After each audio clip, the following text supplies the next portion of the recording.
Hi, I'm Mike Gitlin. Welcome to another episode of our Capital Ideas podcast, where we get to know the people behind the portfolios. Today, we have Brady Enright with us. Brady's an equity portfolio manager based in our San Francisco office, and he's been at Capital Group for 29 years. We'll talk about the differences between the dot-com bubble and the current market, Brady's added responsibility of helping to lead our equity group, and a bumper sticker that should be on Brady's car instead of his office wall. Brady, welcome to the podcast. Thanks. It's great to be here. All right. So I'm going to dial back to 1999, and it's just before the dot-com bubble burst. And then let's think about now, where people are drawing some comparisons back to then with AI, and they're worried about tech as a component of the broader index. How are you thinking of that time versus now? What's the same? What's different? Sure. I guess just as a starting point, that 1999 experience was one of the craziest experiences of my career. Like I have not seen a speculative frenzy like that since. On the way up. On the way up, exactly. And so, it's very common to have multiple IPOs every day. They'd get priced at the top of their range. They'd go up 50 to 100% on their first day of trading. And these weren't always established companies. So, you would hear, we now talk about things like pets.com. So, they go out, they buy the domain name for pets, and you get three guys who used to work in a pet store, and all of a sudden you're a public company, and 3 months later you're $1 billion market cap. Like, that's kind of an exaggeration. No, but it's sort of what happened. But it's not a total exaggeration. There was a lot. There's a mixture of real companies and then a lot of fluff. And so sorting through that was very challenging. But I mean, if you kind of go back to your question about what was similar and what was different, what was similar was just that we were in a period of transformational change, right? The technology itself was incredibly powerful, and it wasn't just impacting the technology sector. Right. It was impacting every industry, right? So you're in this period of accelerating change, and the range of outcomes over a 3 to 5 year period was broadening like massively and really quickly. And so there are all different sorts of things that you needed to try and understand, and not just in the context of an emerging business, but also in the context of your existing companies, right? And so it was a challenging time. So in the period we're in now, I guess some of the differences are a lot of these hyperscalers have a lot of free cash flow. They're large cap companies. They've had strong rising earnings. They're just very different companies than the pets.com example. But are there, in this period of time, how do you try to ascertain who are going to be the big winners and losers? Because not everyone in this period of time is going to be a winner. That's right. And I think, one of the lessons from history is that on the one hand, we probably will have dozens of new multi-trillion-dollar market caps, like over a 5 or 10 year period. Right. So incredibly exciting. But the other lesson from history is that there will be some huge companies that just go away, or they basically fail. They may remain alive somehow on life support, but they effectively can't keep up with the pace of change. And so, that is the challenge.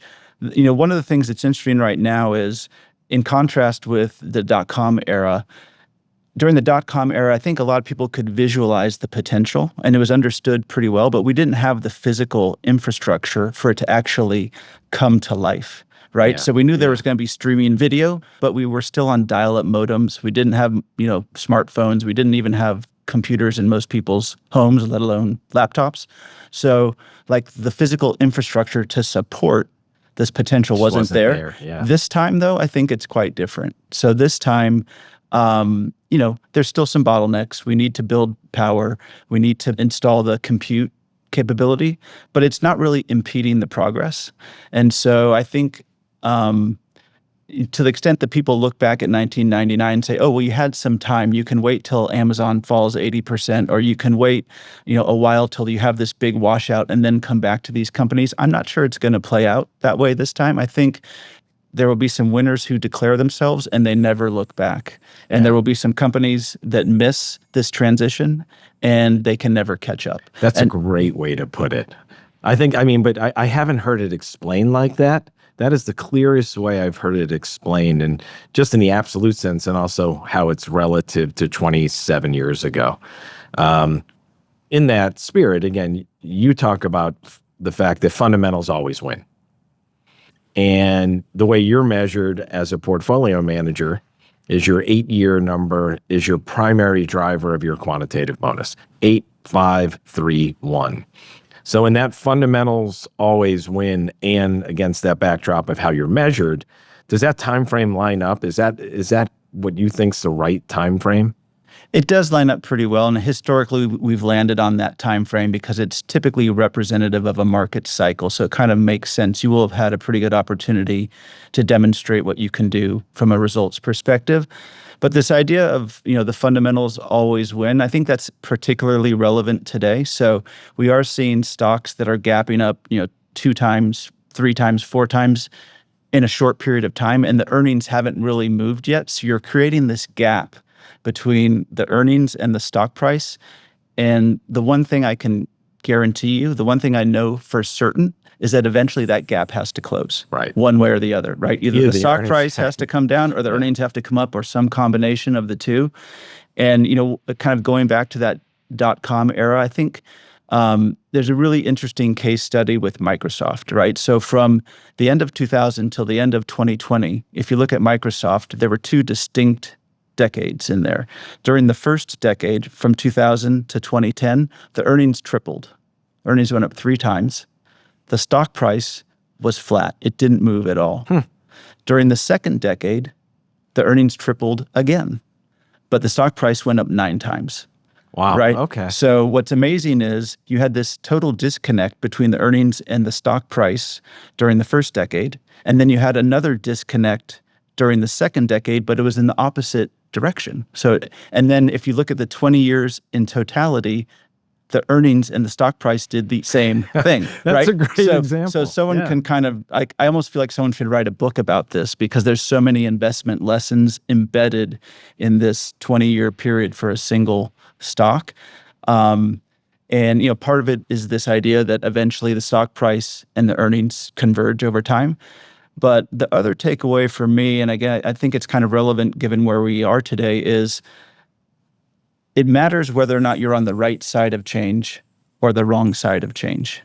Yeah. And the difference between Microsoft during the first decade, when they didn't have a mobile strategy, when they didn't have an answer for internet as a service or software as a service, they were on the wrong side of change. And so people didn't really assign them a high terminal value. During the second decade, they remedied those problems and they were on the right side of change. And the stock price, demonstrated that. And so it's incredibly powerful. So you kind of have to keep both in your mind at the same time. The earnings power over time, and then are you on the right side of change or the wrong side of change? Really well explained. And anyone who's thinking about writing that book, you have to credit Brady Enright. I just want to make sure that happens. Let's talk about opportunities today, because I think that was it was a good journey through that 20-year period, using Microsoft as an example, and fundamentals winning out and valuation gaps closing. All of that makes sense. What about today? When you look forward for the next 5, 10 years, what are you seeing? Well, again, we're in this period of accelerating change, so I think you have to be even more humble than usual. So I'm trying to be willing to change my mind. So, But based on where we sit today, the thing that I'm really focused on is I do think we're in a bit of a transition. I do think AI is the major theme, broadly speaking, but we are in a transition. Over the last 3+ years, it's been all about building out that physical infrastructure. And there were a lot of bottlenecks there and a lot of suppliers where the stocks have done extremely well because they were solving for some of those bottlenecks. If you look at those stocks today, they tend to have very high market caps or very high valuations, or in some cases, both. Mm-hmm. And I just feel like the opportunity is more well understood. And so the opportunities are perhaps a bit less. And it's transitioning to the users of AI where I think the opportunity is, because it's harder to see where things are going to go.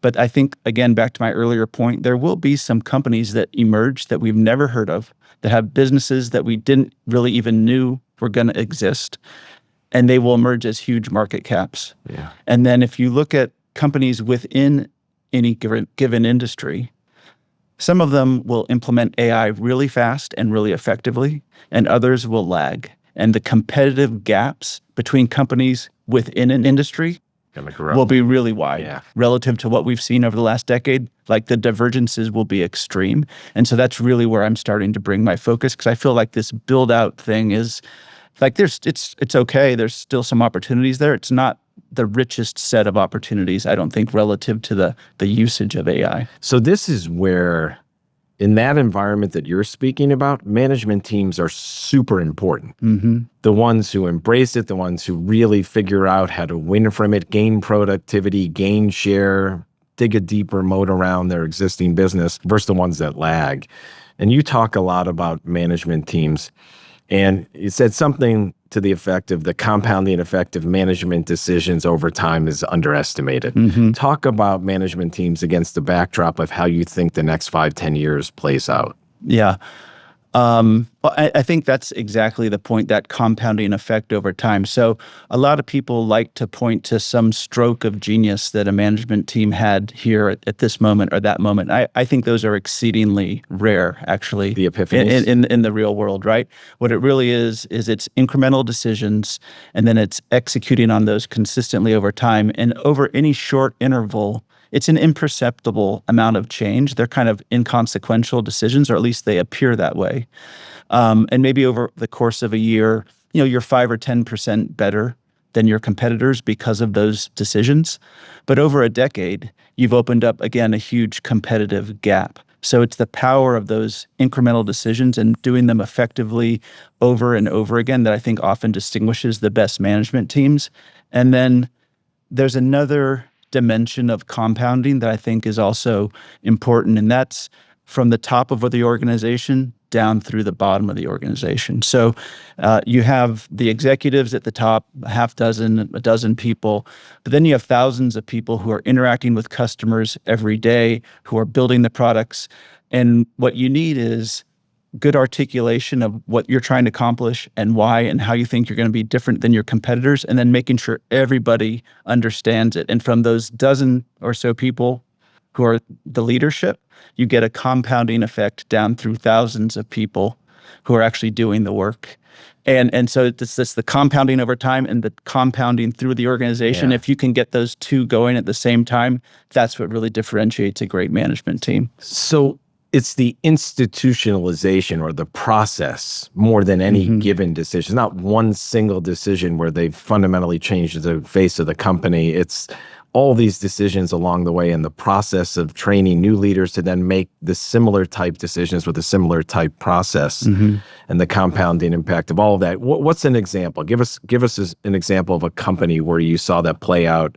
And I'm sure you have many of them over decades of investing, but what's an example you would share with us?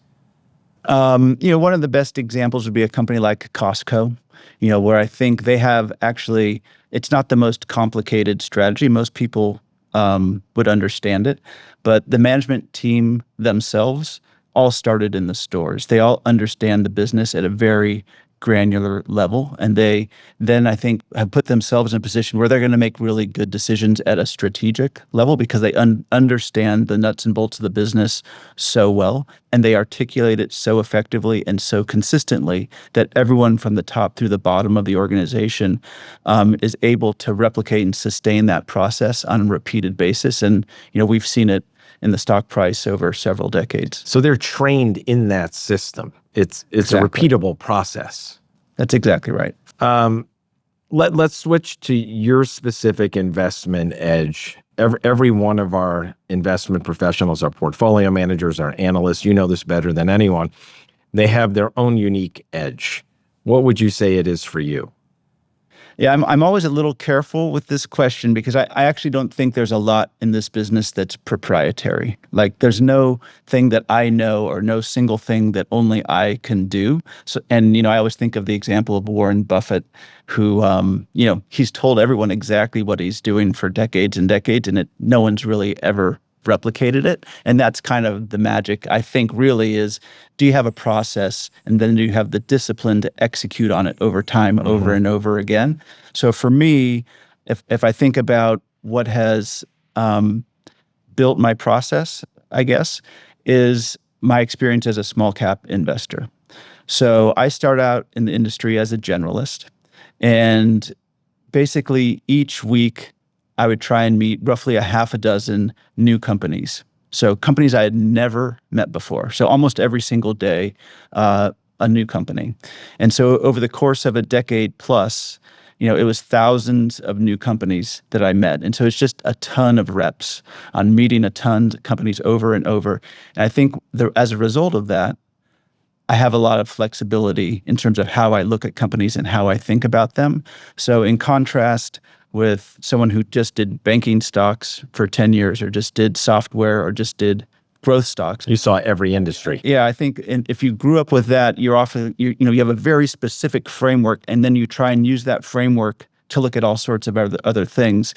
I always had to kind of adjust the framework to the company. And so I have a very flexible, I think, way of thinking, okay, well, for this company, I need to use a certain framework. And then for another company, it might be a totally different framework, and so on. One of the examples I like to give is if you went back 10 or 15 years and looked at my portfolio, two of my largest holdings would have been Goldman Sachs and Amazon. So two very different companies.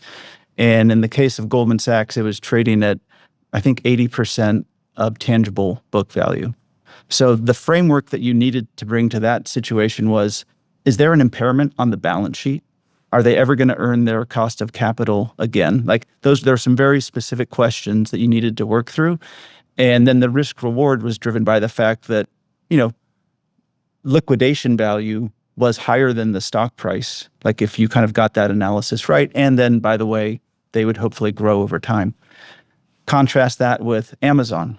Amazon had this e-commerce business. It wasn't profitable, so it had an infinite valuation, right? There was no multiple that you could anchor on. And the analysis was very different. It was, can you assess the runway for this business? Are the moats widening? Is there an ability to capture a bigger and bigger share of this growing opportunity going to be realized? And then, by the way, they had AWS, which was not really identified by most people. Our analysts had identified it. But it was early. There was some option value there, which was also a part of the analysis. But again, a totally different framework for the two. And so kind of going back to your question, if I think about, how I'm effective as a manager, what's my edge? I think it's bringing those different things together in a portfolio and combining them in a way where it can navigate the market over time pretty effectively. That's super useful. You've learned lessons over time from your mistakes, and you talked about humility early on in our conversation. Investing is a humbling activity every single day. What kind of lessons have you learned? Well, we're constantly trying to learn. So the good news and the bad news is that the learning never stops. It can be humbling at times. I guess I would mention a couple of things. I used to get very wrapped up in shorter term stock moves. So, you spend sometimes weeks studying a company and understanding a business and getting yourself to the point where you're willing to invest, where you really feel like you have a differential view that, is something you should invest in.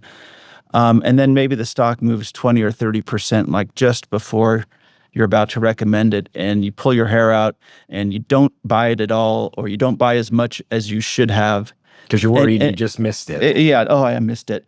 And the reality is that we're trying to buy things that are going to be great over 3 or 4 or 5 years, or hopefully longer than that. We often can't see out beyond that time frame, but that's really objective. And if you're right about that, the fact that you missed this initial move really shouldn't matter that much. So I think I try to remind myself to focus on that long term, which can be hard to do.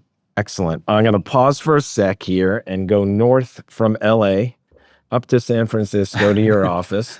There's a bumper sticker in your office that, I don't know, ought to be on your car. But tell us what the bumper sticker says. It says, "Have you hugged your small cap manager today?" All right. So good bumper sticker. Where'd you get it? Why is it in your office? It's funny. I honestly don't remember where I got it from. It has been in my office for at least 25 years. It's tacked on the wall right above my computer screen. I got to be careful with it. I don't want to mess it up. I do like it. So I guess a few things. Number one, there's just sentimental value. Like this is where I started. This is where, I kind of paid my dues. And so I think it's always good to remember like where you came from. Sure. The other thing is, the nature of small caps, they are a bit different. So the thing I always like to remind people of is when you have a large cap company and they hit a bump in the road or have a hiccup, the stock corrects by 10 or 20%, and it's a bummer, but life goes on, right? When you have a small cap stock and you hit a bump in the road or it has a hiccup, the stock doesn't just go down 10 or 20%, it goes down 50% or 60% or 70%, and it's just brutal.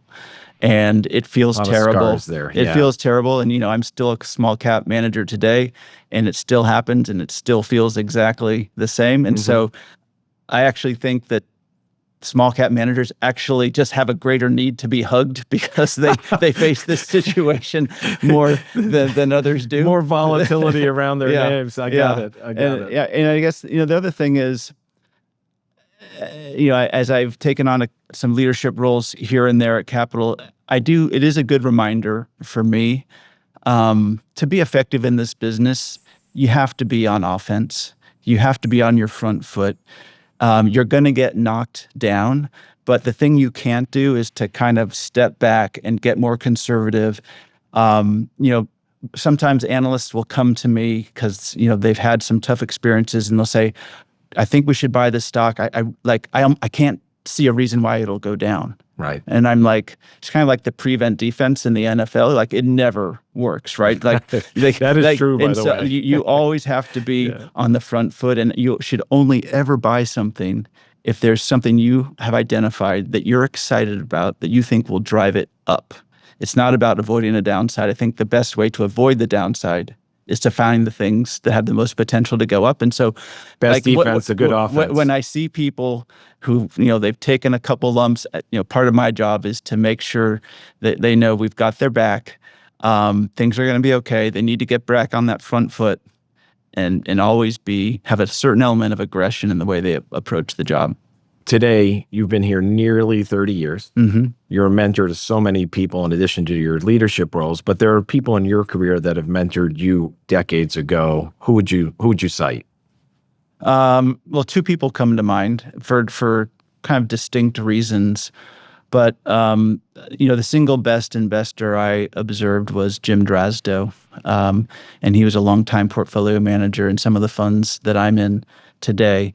And he was one of these people who was really good at boiling down an investment thesis to just a couple of key things and then understanding them really well. Right.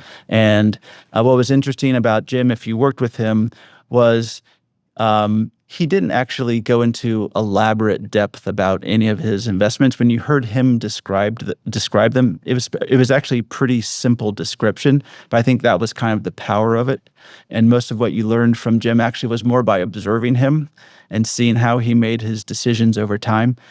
The other thing that he did incredibly well was he would kind of have a core thesis for a company, but then he would always have a kicker. He would always call it a kicker. And a kicker was this other piece of the business, which was kind of under the radar that people weren't focused on or they didn't talk about.